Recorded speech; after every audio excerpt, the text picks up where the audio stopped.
Bismillahirrahmanirrahim. Assalamualaikum warahmatullahi wabarakatuh.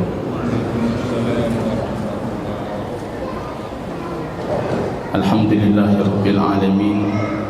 Wassalatu wassalamu ala sayyidil anbiya'i wal mursalin wa ala alihi wa ashabihi ajma'in. Amma ba'du.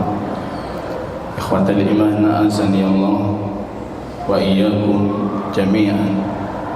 Puji syukur kita kehadirat Allah Subhanahu wa ta'ala yang kembali di malam yang penuh kemuliaan dan keberkahan ini memberikan kita taufik dan hidayah bisa berkumpul di rumah Allah, mengharapkan keridhaan dan pengampunan dari Rabb kita Allah Jalla wa'ala, sembari menunggu datangnya waktu salat selanjutnya.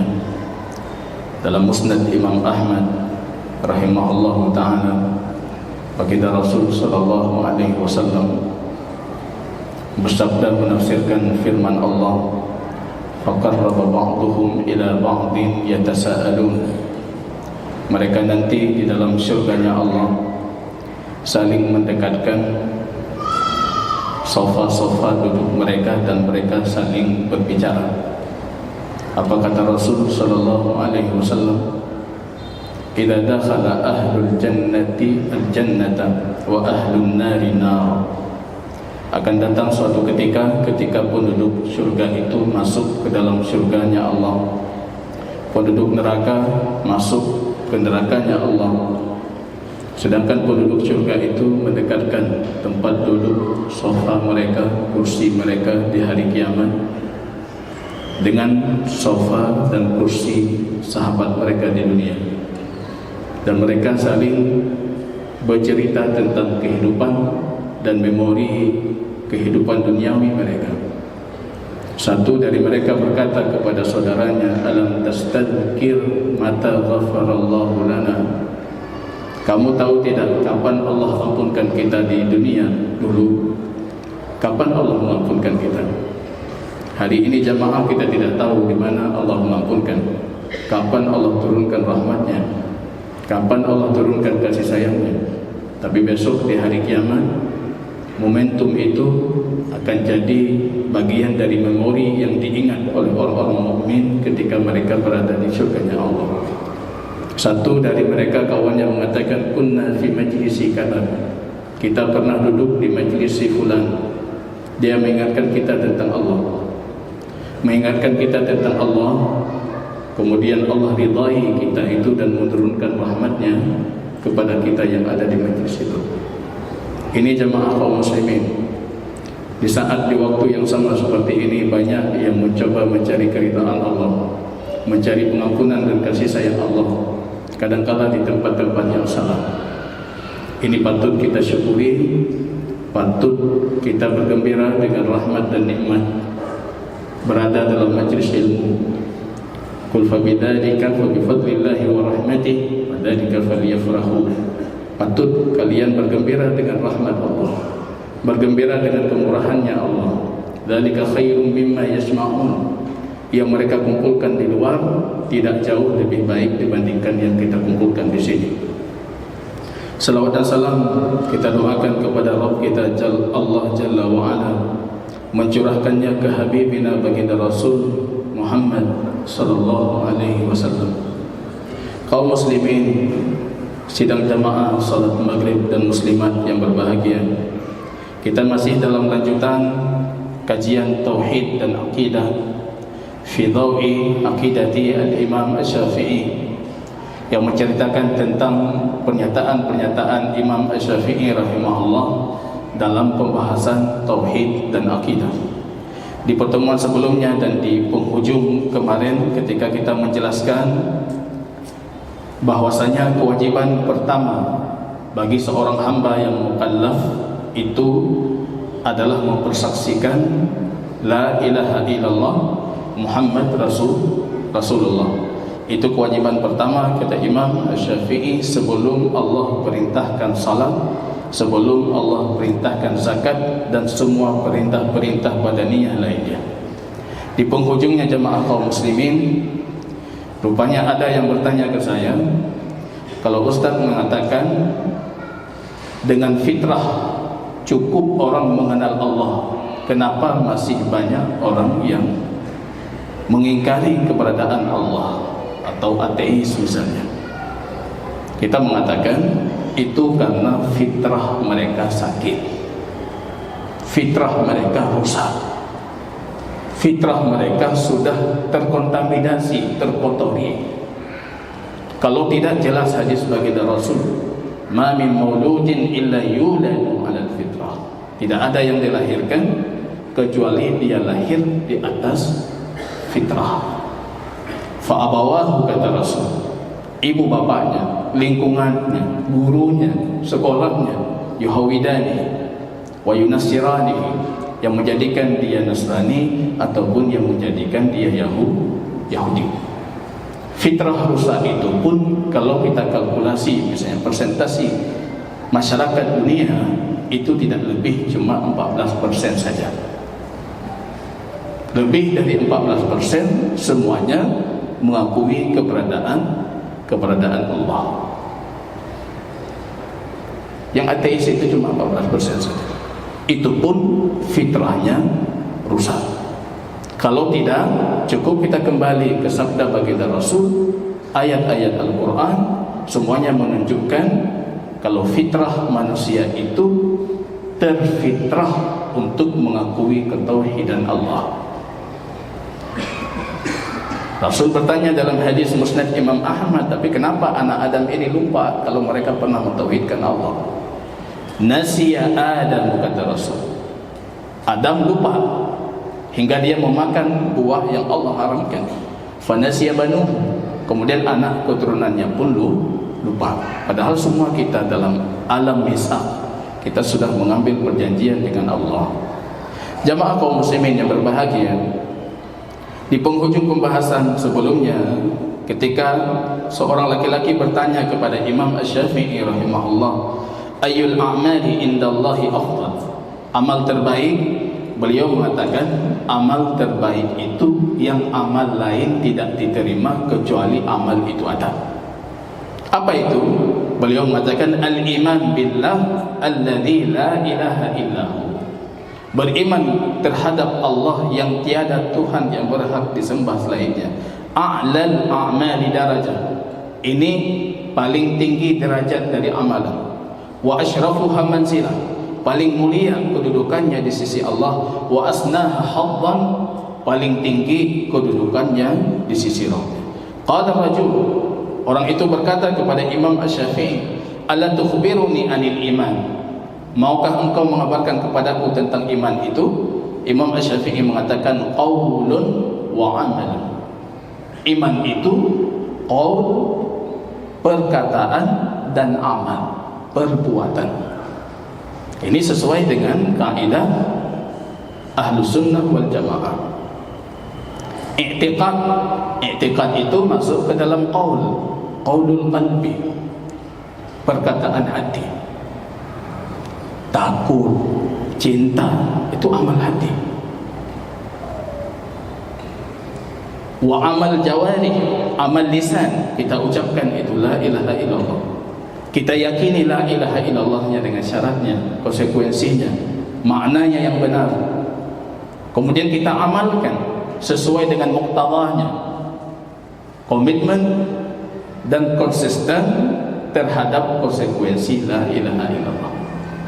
Ini yang akan beliau lanjutkan atau akan kita jelaskan selanjutnya tentang tafsir la ilaha illallah.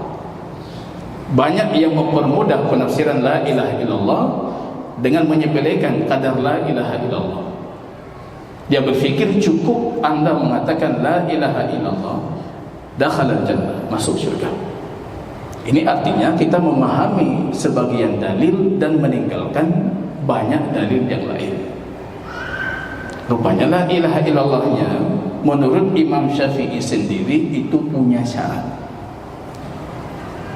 Karena sering syarat la ilaha illallah yang 7 itu dipikir oleh sebagian orang itu produk baru, ulama-ulama Najd, ulama-ulama Arab Saudi.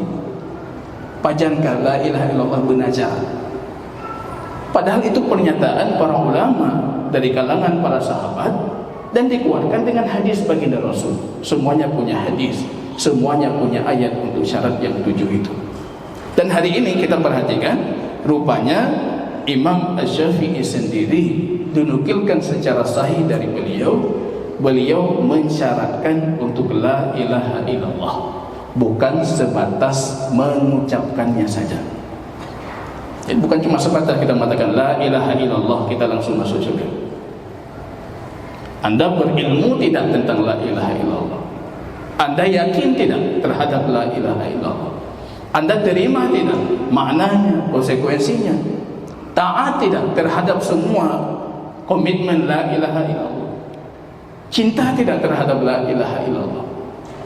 Jujur tidak ketika kita mengucapkan itu? Itu semua syarat la ilaha illallah.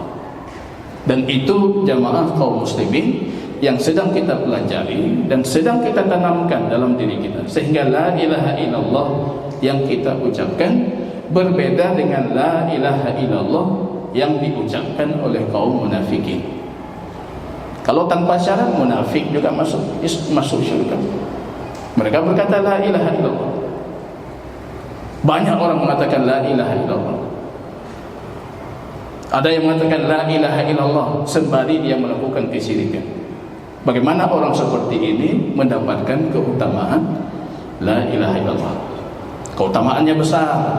Dalam hadis Imam At-Tirmizi, hadis Imam Abu Dawud, hadis yang sering kita kenal dengan hadis al-bitaqah, kartu atau kertas kecil yang tertera di situ la ilaha illallah. Yu'ta bi rajuli yaumal qiyamah, didatangkan satu orang laki-laki besok di hari kiamat.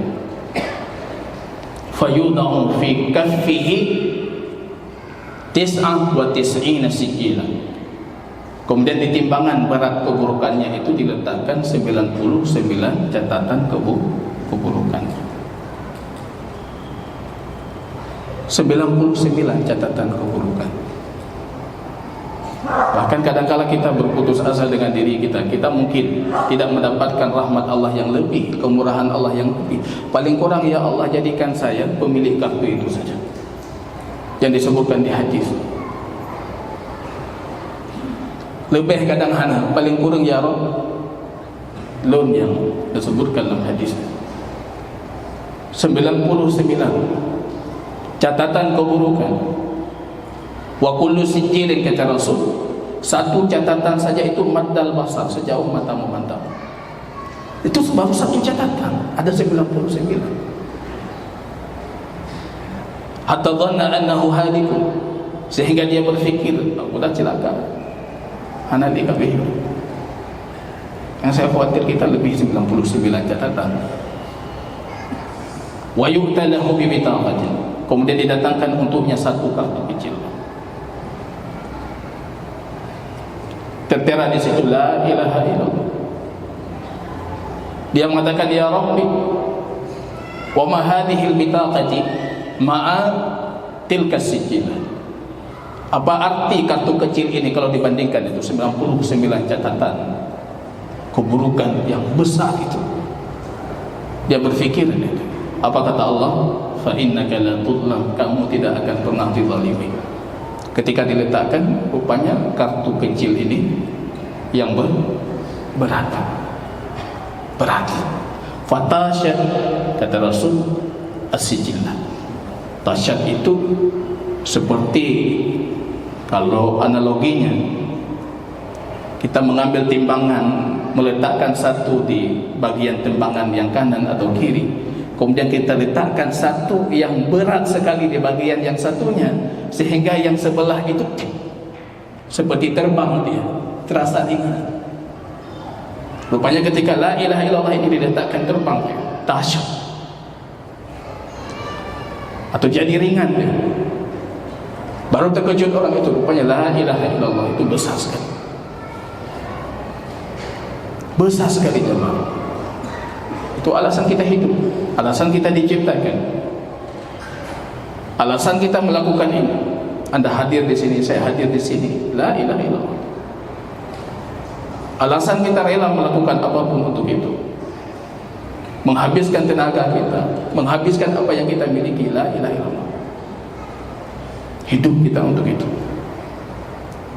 Tidak ada artinya itu keburukan yang 99 catatan pada itu.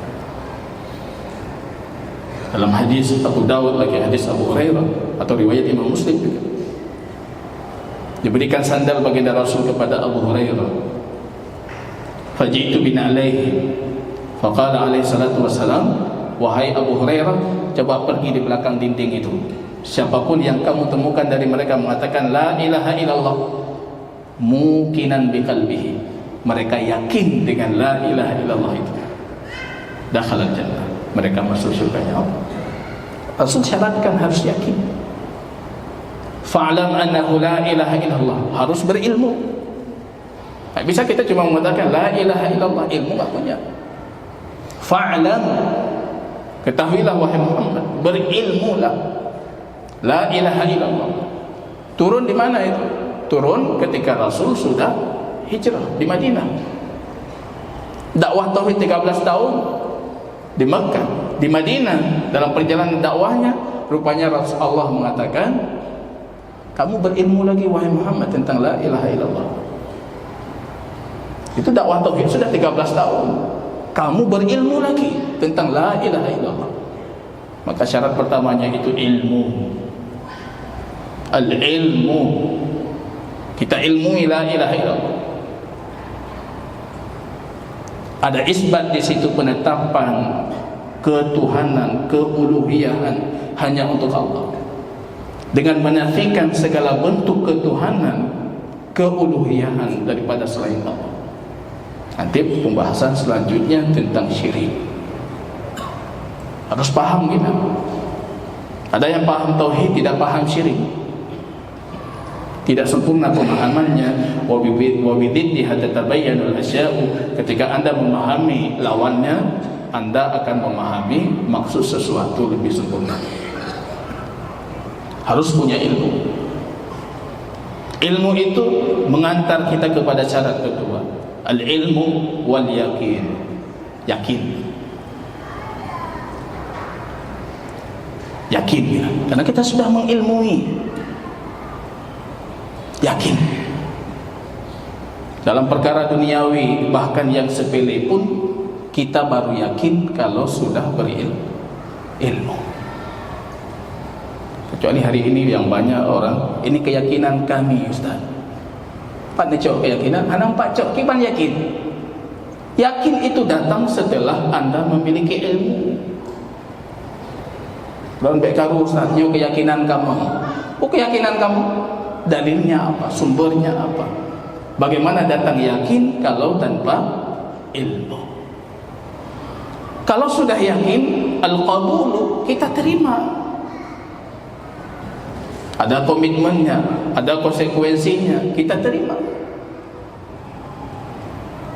Motor Anda rusak, Anda bawa ke bengkel, Anda cari tetap bengkel yang Anda memiliki ilmu bahwa si fulan bisa memperbaiki. Kan tidak mungkin kita berikan kesembarangan orang. Kita cari bengkel yang betul-betul, Pak. Yakin kita si fulan bisa menyelesaikan masalah kita. Kita terima komitmennya, konsekuensinya. Nyaw mahai baca Ustaz, juzi. Nyaw lagi nyaw tak pegang Ustaz, juzi. Terima wal inqiyad, patuh. Nyaw takkan tahu Ustaz, jud. Mungkin takkan hanjut. Karena kita mengilmui dan kita yakin kalau dia itu memang ahlinya. Jadi ini syarat ini jamaah, bukan syarat produk baru, bukan produk baru. Ini pernyataan Rasul dalam hadis, pernyataan ayat, dan dikuatkan dan dikumpulkan oleh para ulama. Al-ilmu wal yaqinu, harus kita hafalkan itu. Dilafadzkan dalam syair kecil, al-ilmu wal yaqinu wal qabulu wal inqiyadu fadri ma aqulu wasidqu wal ikhlas wal mahabbah waffaqakallahu lima ahabba. Al-ilmu, ilmu dulu, yakin kalau sudah berilmu, al-qabul, kita terima, wal inqiyad, kita patuh. Itu komitmen kita terhadap la ilaha illallah, patuh kita. Yang guyup patuh, yang kurang takwa Allah. Apa yang diperintahkan, apa yang dikabarkan, kita terima. Apa yang diperintahkan, kita terima sebagai bentuk pengkhabaran, kita amalkan sebagai bentuk kepatuhan. Walingkiyan fadrima aqul wasidq, jujur kita. Nanti akan kita dapati atau hadis yang sudah kita bacakan, Rasul mengatakan man qala la ilaha illallah sadiqan min qalbihi, harus sidq, jujur dia. Ini kesaksian. Asyhadu itu bersaksi. Anda tidak boleh bersaksi dengan kedustaan. Anda harus punya ilmu terhadap apa yang Anda bersaksikan. Anda yakin apa yang Anda bersaksikan, Anda terima, Anda punya komitmen, Anda patuh. Itu makna syahadah. Sebenarnya syarat itulah penafsiran dari syahadah.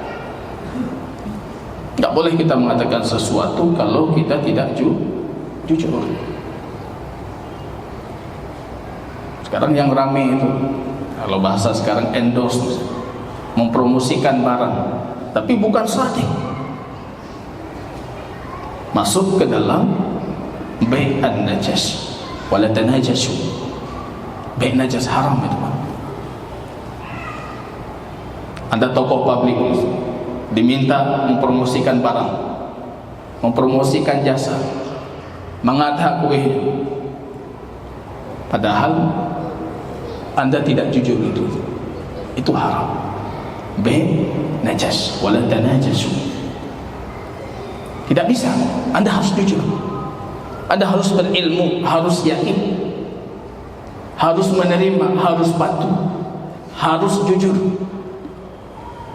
Yang kita ingatkan itu ya, yang gemar ataupun mendapatkan kasab, penghasilan dari hal seperti itu, kita ingatkan itu penghasilan haram, bai' najas yang diharamkan. Kadang lucu, Pak, mengata kuihnya, bantah baca komen tabu gitu. Kalau belum baju tabu gitu. Akhirnya kita lebih percaya komentarnya dibandingkan orang yang mengendorse. Itu karena tidak ada sadiq.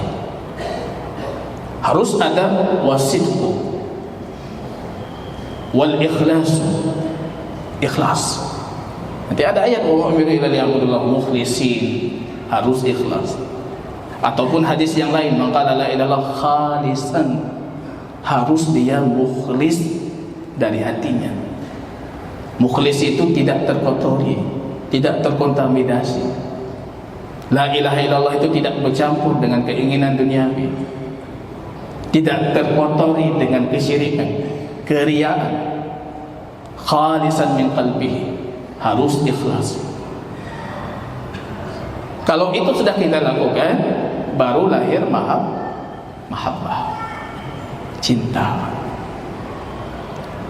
Ya, karena nambah guna hadir cinta. Ketika sudah cinta, mogok Honda Anda, kendaraan Anda mogok di Tamahani, Pak, Udarussalam Tapuwo, kerja cinta, Pak. Yang percaya cuma itu. Ada tukang rambut yang saya potong rambut, kebetulan saya potong dengan beliau cerita, saya bukanya dari sore sampai malam, Ustaz. Panai urung kau baru. Ada oleh karing, ada ini, ada itu. Kenapa? Mereka jauh ke tempat Bapak karena memang mereka yakin, mereka cinta dengan tempat itu. Begitu mungkin analogi sederhana untuk la ilaha illallah. Al-ilmu wal yaqinu wal qabulu wal inqiyadu fadrima aqulu wasidqu wal ikhlasu wal mahabbah. Ada itu berarti la ilaha illallah terpenuhi syarat. Enggak ada itu berarti la ilaha illallah tidak terpenuhi syarat. Ini baru kita bisa mendapati ala makana minal amal, dia akan masuk syurga, kata Rasul dalam hadis yang sudah kita bacakan, sesuai dengan amalan yang mereka miliki. Karena kalau la ilaha illallah terpenuhi syarat, maka amal itu akan mengikuti. Kepatuhan, kita pilih yang mana? Belah dia pun belah no. Le yang belah dia pun no. Kepatuhan, Pak. Madhab apa yang harus kita gunakan bisa mengumpulkan maghrib dengan isya di akhir waktu, Pak? Ini pun madhab, Pak. Ini bentuk kepatuhan kita. Itu syarat la ilaha illallah. Qala Allah Ta'ala, hadis an Abi Malik an abihi Tariq ibn al-Ashyam radhiyallahu ta'ala anhu an Nabi sallallahu alaihi wasallam annahu qala man qala la ilaha illallah wa kafara bima yu'badu min dunillahi haruma maluhu wa damuhu wa hisabuhu 'ala Allah. Siapa yang mengatakan la ilaha illallah wa kafara bima yu'badu min dunillah, dia berlepas diri dan mengkufuri apapun yang dijadikan sembahan selain Allah. Hadis ini menguatkan kalau bukan semua yang disembah itu Allah. Kadang-kala ketika kita menafsirkan la ilaha illallah, kita cuma memberikan penafsiran tiada Tuhan selain Allah. Padahal kenyataannya sebagaimana disebutkan dalam hadis ini, banyak Tuhan di luar. Cuma yang disembah dengan hak, dengan benar, dengan lurus, itu hanya Allah. Ini orientasi yang penting, Pak. Kalau kita belajar akidah, madhab ataupun sekte akidah kita Asy'ari misalnya, orientasi tauhid mereka itu mengenal Allah, Pak. Jadi ketika menafsirkan la ilaha illallah, tidak menitik beratkan kepada sembahan bihak, karena mereka cuma ingin memperkenalkan Allah. Kalau Ahlus Sunnah orientasi akidahnya bukan lagi mengenal Allah, itu kita kembalikan ke dalam fitrah. Orientasi akidah kita memperuntukkan segala bentuk ibadah hanya kepada Allah.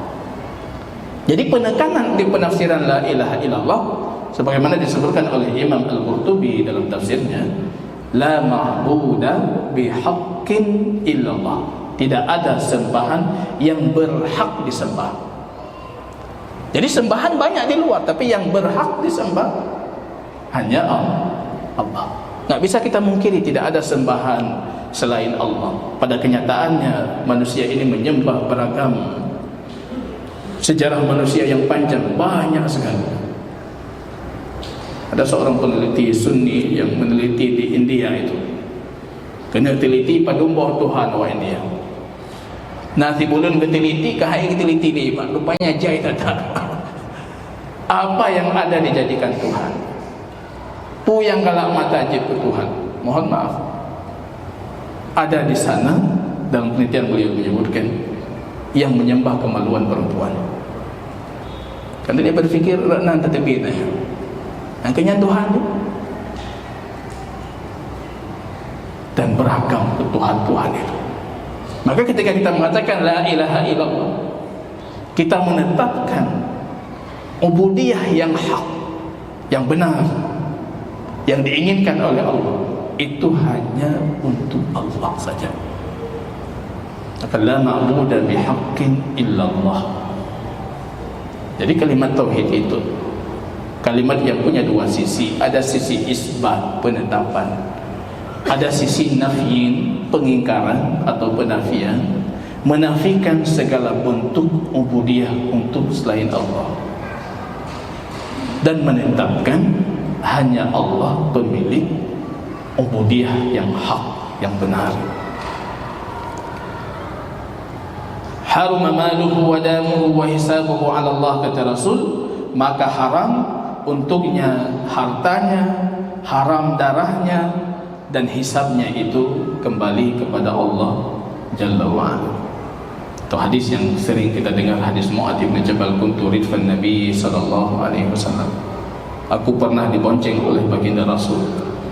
Rasul manggil, ya Mu'adz, labbaik ya Rasulullah wa sa'dik. Labbaik itu kalimat yang sederhana kita ucapkan. Tapi itu bentuk tasniyah, isim fi'il dalam bentuk tasniyah, yang artinya setiap engkau memintaku, aku akan selalu datang, aku penuhi permintaan. Kalau engkau mengulang permintaan, aku ulangi lagi untuk memenuhi permintaan. Wasa'adik, aku akan memenuhi permintaanmu itu dengan kegembiraan. Jadi ketika dipanggil ya Mu'ad, apa kata Mu'ad? Labbaik ya Rasulullah wasa'adik, aku memenuhi panggilanmu ya Rasul, dan aku gembira ketika aku penuhi panggilanmu. Itu namanya cinta tadi. Taat, patuh, cinta. Tanya patuh tapi latih dikit. Wa innaha lakabirah, salat itu berat. Dan bertanya, Ustaz, bagaimana saya menilai saya munafik atau tidak? Anda pergi salat berjamaah, kalau terasa berat berarti Anda munafik, karena ayatnya demikian. Wa innaha lakabiratun illa 'alal khashi'in, kecuali orang khusyuk saja. Mu'ad menjawab, labbaik ya Rasulullah wa sa'adik. Dipanggil lagi 2 kali, 3 kali. Kemudian baru dijelaskan haqqullah 'alal ibad wa haqqul ibadi 'ala Allah. Hak Allah terhadap hamba dan hak hamba kepada Rabb-Nya. Hak Allah, hamba itu tidak boleh syirik. Sembah Allah tanpa kesyirikan. Hak hamba atas Allah. Ini para ulama mengatakan ini bukan hak lazim. Siapa kita yang mengharuskan Allah? Tapi Allah mengharuskan untuk dirinya sendiri untuk tidak mengazab siapapun yang tidak mensyirikkan Allah dengan sesuatu apapun. Baik jemaah kaum muslimin, di pertemuan selanjutnya akan kita bacakan pernyataan Imam Syafi'i tentang syarat-syarat kalimat tauhid dan la ilaha illallah. Kalau Allah mudahkan dengan sesi diskusi tanya jawab, karena saya rasa sudah beberapa pertemuan belum kita pernah berdiskusi ataupun bertanya jawab. Jazakumullah khair. Subhanakallahumma wa bihamdika asyhadu an la ilaha illa anta astaghfiruka wa atubu ilaik. Assalamualaikum warahmatullahi wabarakatuh.